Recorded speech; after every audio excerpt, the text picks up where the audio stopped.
Hello everybody. My PC and everything kind of reverted, so I am a little bit late. I apologize. I was basically up this entire time trying to fix my PC. Anyways, enough of that. It's the balance patch adjustment. If you didn't know, I actually did not know or do not understand why it's coming out a full day early. Normally, balance adjustments, if I'm not mistaken, are on Friday, so this is really unexpected. But in any case, these are a bunch of the characters that are getting changed. I looked through them a little bit just to kind of preempt it, and I will say the characters that get adjusted they're decent. These are probably characters that you'd expect to receive a little bit of love, particularly Requiem Ruana and Top Mono Luluka. Um, However, Little Queen Charlotte, though definitely good, her new role is a little bit weird because I thought that they would have taken her more as like the I'm Aiden, but like for tankier teams instead of like the Aiden teams that kind of get just one shot by like a Karina or someone that accidentally hits your Aiden. And so obviously we have a couple of the other characters. We have Clarissa, Falconer Clary, Victorious Flag, some constellations that are changing, which is a little bit different and a little bit more interesting. Let's get into it. So the first thing that we have is the Little Queen Charlotte change. And number one, just off the bat, now we're S3 extinctions. Now, that by itself is already enough of a change to kind of like open your eyes a little bit. Because ultimately, if you can one-shot someone with a dark unit, or if you can one-shot one of the dark units with your skill 3 and they're extincted forever, boom, that's kind of insane. Right now, especially with characters like Abyssal Euphine and the ability to revive characters with characters like May Chloe or, APOC, whatever character you want to talk about that can revive, Rowana, etc. It is really valuable right now to specifically have extinction. So, in this case, or in general now, if you do want to deal with Abyssal Euphine, Little Queen Charlotte change, really nice. You can kind of tell like what the direction of this change was for. And even though, again, it would have been so much nicer if they could have said that, haha, like, this was specifically designed to counter someone like Abyssal Euphine.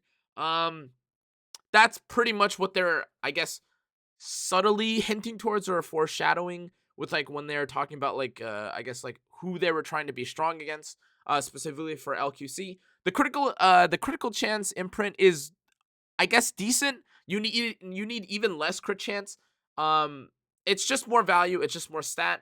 And ultimately, I do think that defense still would have been nice. Having 18% defense is kind of crazy, but I will say that making a Moonlight 5-star or changing a Moonlight 5-star's imprint to crit chance does make it feel a little bit bad for those of you that don't have it, because crit chance, as you know, is very important. It's very game changing. It's very warping. But the next character that we have is Top Model Luluka, and this change is kind of interesting. So they kind of effectively made the same change to Top Model Luluka that they did to Faithless Litica a number of patches ago, where they kind of separated or they changed up the way that her kit works. So now what it has is that if you want to, or if you're interested, now you have barrier on your skill 2, and accordingly, the extra turn is still there, but now things affecting her skill 2 are just like the strength of her barrier and, like, I guess the cooldown. But so long story short, this is kind of bridging the gap between people that wanted to use something like Dignus Orb and the people that wanted to use something like Book. Ultimately, again, it's not Dignus Orb in the sense that you don't, gain like a scaling to your attack barrier, but presumably, since it's like scaling to caster's level, it should be a decently sized barrier. If I had to guess, we don't know what the exact barrier size is right now. It probably is enough for you not to get, one shot, I guess, if someone like a Landy were to S3, or maybe the barrier stays up if Landy S3s. That being said, we'll have to see what the actual numbers are. It can obviously still get stripped, so it is what it is. Um, the next thing that we have is now her S3. Oh, wait. Yeah, sorry. It increases the attack and also gives the barrier. I apologize. I missed that part. But it's effectively the same thing as it was before. It increases the attack, but now you get the barrier. But the really big change is now that although her S2 does not give her the attack buff, her S3 now gives her the attack buff for 3 turns before she decides to, I guess, like unleash the nuke. And the really important thing to note is that now for her skill 3, you don't necessarily have to rely on using a non-attack skill to increase or to CR push your entire team. This is, again, kind of similar to how Faithless Litica was in the past, where it felt like she was a little bit restricted because if you wanted to push up, it felt like you had to use like your skill 2, and now they changed it to her skill 3, where now she just has full reign to push the entire team up with just her skill 3. Top Model Luluka has something very similar now, where she gives the attack buff, and Now she has the combat readiness push moved from her S2 to her S3, and it makes it a little bit more flexible because all you have to do is just hit an enemy instead of having to use the non-attack skill. This is obviously nice if you're trying to, I guess, pick her into characters like Selene or Politis. Not bad. And of course, her soul burn was also changed to the... Wait a second. Oh yeah, so now the skill 3 like soul burn now makes it so that her soul burn does more damage. This is kind of a weird change. I kind of glossed over it the first time. They didn't make it so that, or they didn't compensate for the fact that you could potentially get an extra attack with the same skill on her S1. Which is kind of annoying, to be honest. I guess there aren't that many players who still pick top model Luluka in general. But one of the early renditions, or one of the early uses that people had for top model Luluka, was actually for one-shotting something like Tempest Surin. That being said, I don't think anyone picks Tempest Surin anyways, well, I should say top model Luluka. And in any case, these changes I think are pretty decent.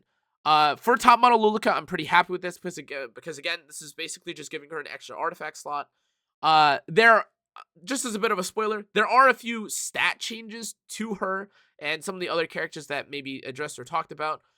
So keep in mind that though this change by itself may not be overwhelmingly crazy, there are some constellation changes that I do believe bring some life or bring some interest back into EpicSeven, which is cool. Let's move on to the next one. We have Requiem Rwana, who I'll say it once, I'll say it 100 times. I think this is a really, really bad idea. I think they've changed her in a lot of ways that I think make her unhealthy, if I'm being honest with you. Now, I get it. Requiem Rana is not the easiest character in the game to build, nor is she the easiest character to play. However, if you're familiar with like the Zeo trap or like how I play Zeo, you'll know that this is basically now a death sentence for anyone that tries to Zeo trap a Requiem Rwana. She's now a force ban because what it reads now is that you dispel one buff before decree, or basically her skill 3 now strips or it dispels one buff before increasing cooldown. And again, if you are someone that has been trying to counter Requiem Rana by just having immunity on your characters, now you don't have access to this. And it also increased the damage. I don't know how impactful that is per se. But the other thing that's really important is that her S2 is now unlimitedly activatable. Now, what that means is that if you have an extra attack character like Ran, or if you have someone that has an extra turn built into their kit, it basically means that it is impossible to outspeed a Requiem Rwana now. Unless, if I'm mistaken by the wording of this, this literally means that you can get like 200% CR, which means you will outpace any Sage Ball, any, what's her name? I can't remember. Light Acades, Infinite Horizon Acades. This is basically a huge buff to Requiem Rwana players, or to Requiem Rwana's playstyle. Now, again, it felt like that was kind of what was supposed to happen anyways, or that felt like what was most, I guess, like, or what made the most sense for her kit. But again, I do think that the whole, like, counterplay aspect, or what you would normally do to counterplay her in terms of, again, like, having immunities, or her having to be, like, you know, fight against, or be paired specifically with strip characters, is a little bit gone now. I think this is kind of not the direction that I would have went with her. In all honesty, if they wanted to give her like a more consistent death break, or if they wanted to give her a debuff on her S3 to make it more valuable when you are able to do the when you are able to get off her S3, I think that would have been really cool. This, in my opinion, is just going to make her really overbearing or really overwhelming to players that want to just kind of use this character as a one size fits all. I expect people to try to probably pick her as somewhat like of a bruiser character, maybe on counter. But that being said, I'm going to keep her at the same build that I have, which is like the 4K attack and decent bulk, but like 300 effectiveness build. Great change for people that want to make her OP. But again, for the health and livelihood of the game, I'm not sure how balanced this is. Moving along now, we have Clarissa, and Clarissa's change originally felt like it wasn't that big a deal because ultimately, I mean, I guess they increased the chance to death break by 20%, which is impactful. But now they made it so that when you kill an enemy, it resets the cooldown of your S3, which technically speaking is better. In all honesty, if you are someone that is running like the Clarissa Strays composition, or like the Clarissa Rem guaranteed one shot that I've been showcasing off in hunts, this change initially sounded like it might have been scary because like maybe you wanted to just like fish for a dual attack or something with your S1 in the phase with the Wyvern. But now basically what this is that you have an additional chance to randomly land a defense break. So long story short, the damage is increased, and ultimately that's great. The defense break is really not that impactful, at least for Hunt 13, because most people are pretty much just using her for, again, like her ability to one-shot or to hit twice with her S3. But again, if you are using her now, like again, now she has access to another 70% death break, which allows the REM composition to have an additional chance to death break aside from either the Ken or the other characters. But again, it doesn't really matter because if you're running my variation of the Hunt 13 one shot, Ken's death break is a guaranteed is just guaranteed, and ultimately you're just here for the damage dealt increase. Long story short, though, happy to have like the buffs and the changes. If you're using her for some other purpose, like AI or something, great as well. Moving along though, we have Falconer Clury, which is really crazy. If I'm not mistaken, what her S1 is, or I think her light step is her S1. Now again, I'm fairly certain originally when they had like this proportional to defense increasing skill 1, it was when she was like a high defense scaler and she was kind of a bruiser. But now they kind of made her more of a utility drainer, which is actually really is really impressive, or is a very interesting idea, I should say. Because now this makes it so that if you decide to S1 someone like a if you decide to S1 someone like an Abyssal Euphine or a Lionheart Sermia, you can just drain the target. Now, granted, unless if I'm mistaken from something like this, that also just means that she not only has a death rate, but now she has utility and draining. And again, if you decide to pair her with someone like, let's say, Conqueror Lilius and you S3, S1, now you have technically two different ways to annoy like someone that likes to play Lionheart Sermia. Number one, you could defense break them or like provoke them. And then number two, if that doesn't work out and you want to save your S3 for some reason or you don't have access to it, you could just S1 them with the flurry and then they're just drained of all resource. In any case, I don't know if this is necessarily going to be enough to make her super good, but I definitely think at the very minimum, she's going to be like a niche pick or an interesting kind of concept because let's be honest, guys, a provoke and a death break in this day and age is still pretty important. Most characters in the game, especially knights, and like the utility warriors and stuff like that, love provoking, love doing the defense breaks. Very interesting change from Falconer Clury. Let's move on. The next thing that they've adjusted, they've only done this, I'm pretty sure, for one artifact, and that's Victoria's Flag, which makes not really any sense, because honestly, this is an okay artifact, not the best, not the worst, but there are definitely other artifacts that need love and care, but that's okay. Increasing, like basically what they changed it to is now they foregoed like the whole, or they got rid of the whole element advantage thing. Now all you have to care about is the I guess just using it as a damage artifact. Long story short, it feels like it's just Samsara bead, but now it's multi-utility. Or I guess it's kind of like a hybrid. I don't even know how to. It's like Draco Plate, but for every character in the game, which is again pretty valuable, pretty interesting. Now again, I'm sure that there are going to be people that will run this on someone like their warriors or like their bruisers, because again, it's decreased damage taken by 16%. And also, again, increased damage dealt by 16%. So someone that likes like a Proof of Valor can probably now just have Proof of Valor and Victoria's Flag on the same time and have two Giga tanky characters. I think Victoria's Flag is going to be really good though. Again, like more than anything else, just having an additional damage artifact, especially locked or linked behind Guild Wars, which technically speaking is eventually something that you'll get no matter what, is really good. But again, you can only have one of these on at the same time. So keep that in mind. It's kind of similar to Proof of Valor. Great change. The next thing that we have is for lasting effects, we have an increase to Rage. If I'm not mistaken, I thought that Rage was a buff that you could have for like certain characters. Obviously getting like the increase of this is nice. If I'm not mistaken, I think characters like Tywin, I believe, have this, or like maybe Ken. The list, obviously goes on and on for who or how valuable the speed or like attack increase can be. But ultimately, what I'm really thinking is that depending on how impactful or how good the character that has Rage is, that'll probably dictate just how good the additional speed or attack increases. But 10% speed increase, it is technically double from what you had in the past, but rarely, if ever, do I feel like a lot of people were relying on rage to specifically get them or use their rage in order to cut someone. It is a little bit different, and even though speed buff, if I'm not mistaken, is 30%, attack and speed increase is a little bit different, and especially because again, rage is not really on command. It's something that kind of happens when you piss off an enemy or you activate like a special passive of an enemy.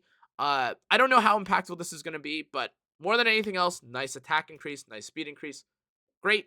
Uh, okay, and now here's the really big part. And again, this is something that I don't think a lot of people will probably give much credit to, but I mean, I shouldn't say that.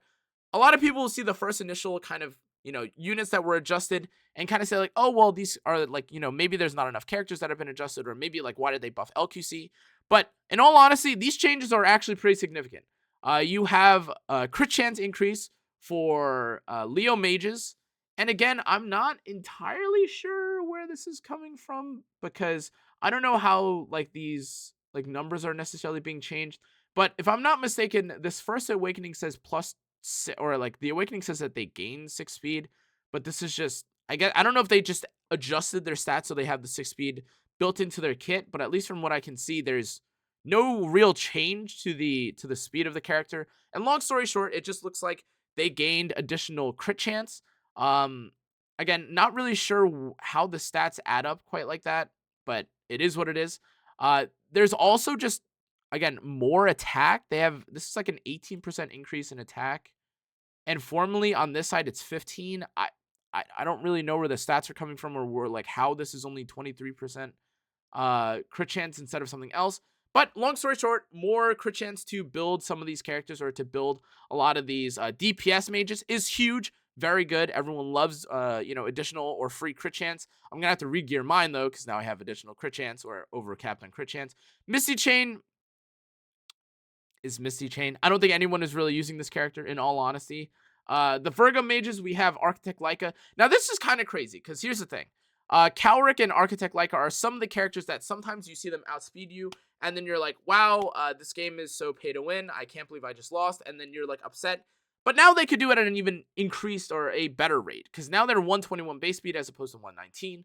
Calric, definitely not as popular as Architect Leica, but now Architect Leica is kind of in that conversation of, well, is it possible, or is it likely that you'll just be outspeeding characters like Moon Bunny, characters like Zahak, characters like even Conqueror Lilius now, or even like sometimes Lua, if they're playing somewhat slow. Knockwall, additionally, if you're just not being careful. 121 base speed is nothing to scoff at, because obviously that's the speed of, I believe, either Conqueror Lilius or Lua. One of them is 120 and the other is 121. But these two mages are at the same speed as these characters, and again, I don't think I need to tell you how crazy it is for someone like Architect Leica to just one-shot anyone unit, or any unit on command on your team, and usually one-shot the Spectre Tenebria. Insane change, honestly. I know it's only 2 speed, but again, 2 speed is kind of the difference, or it can be the difference sometimes, between, again, outspeeding some of the mid-speed characters like Zahak and Solitaria, and guaranteed, or start contesting with characters like Lua and Conqueror Lilius. You're obviously not going to pick it into random para, though. That's not the point, though. The next thing that they changed for the mages is now top model Lulika, who's the more prominent of the two characters here, is now 119 base speed. And again, paired with the changes that we just talked about before, she now has more of a role like a Faithless Litica, but is literally just faster than Faithless Litica. She's 119 base speed. She can hold book. She has the ability to give herself barrier. She can give attack buff to the whole squad. These are just kind of insane changes, in all honesty. For her, she's kind of just been dapped up entirely. It's kind of funny. I heard like Genizad like talk about how he was thinking about quitting the game, and then they just gave his favorite character like the biggest buff of all time. The next character that we have is Carrot, and like the researcher Carrot and Adley. Carrot gaining 4 speed is fine, but nothing really to write home about. The PC's mages have been increased, or have had some of their stats increased.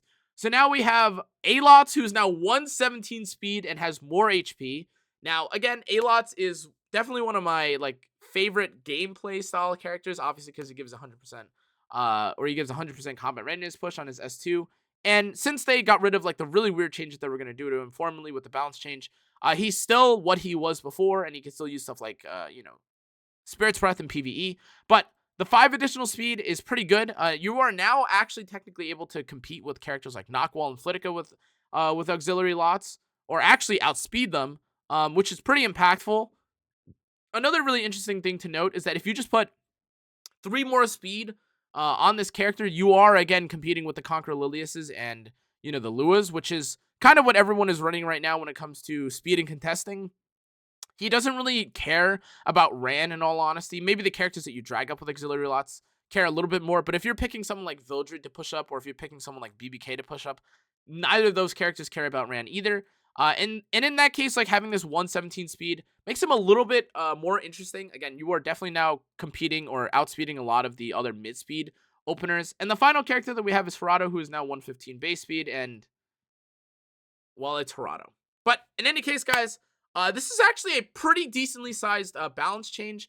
I think this is going to shake up a lot of things for EpicSeven. At the very minimum, I do think that the changes are going to be pretty substantial, just when it comes to like the overall mages that are going to be more playable. I am curious if people are going to start picking up someone like Architect Leica as more of an opener, or a Cowric. Auxiliary locks looks pretty cool. Top model Lulica is also really insane. But even with all these changes, guys, again, I've definitely been a little bit more negative about EpicSeven recently, so I apologize. But this, credit where credit is due, this, for a PvP change, is actually pretty substantial. I am going to just refresh the page real quick in case if anything changes, because sometimes that just randomly happens. Let's see. We can look very briefly to see like what the opinions and what people are thinking of. Yeah, so like, again, kind of like, like, this is okay, maybe not some of these, but like, basically, like, again, this is a well thought out, or like at least a change, or like a buff balance patch with like some actual like oomph behind it. Like, it feels like they were thinking about what they wanted to change with these. Like, they thought or they were considerate of exactly like what kind of characters were strong and needed to be nerfed, or characters that need to be addressed. And again, I think they're already like subscribing to this philosophy of like EpicSeven should never take away from the players, they should only give. And that's, again, why I think they are definitely hesitant to nerf much more than they are to buff. And LQC's like 7th buff, like the comment section said below, is definitely the reason for that. Anyways, guys, if I had to rate the balance patch, in all honesty, this is probably at minimum a 7 out of 10 patch. Interesting changes. I love the changes to, again, Clarissa, and I think especially to Falconer Clary, because they're pretty interesting.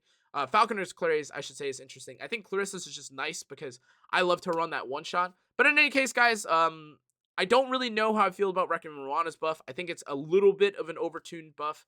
I know a lot of people will just take the low-hanging fruit and say, like, oh, well, it's nice because, you get to strip now with her S3. But, like, that's not really the point of the character. Like, some characters are supposed to deal or supposed to be debuffers without having strip built into their kit. But in any case, guys, that's going to be it for this video. I hope you enjoyed. Make sure to like, comment, turn on the notification bell, subscribe. Let me know what you think about the balance patch yourselves. I will include the link for the balance patch in the YouTube description, so make sure to check it out there. Thank you again for watching. I'll see you on the next one. Good night. Bye-bye.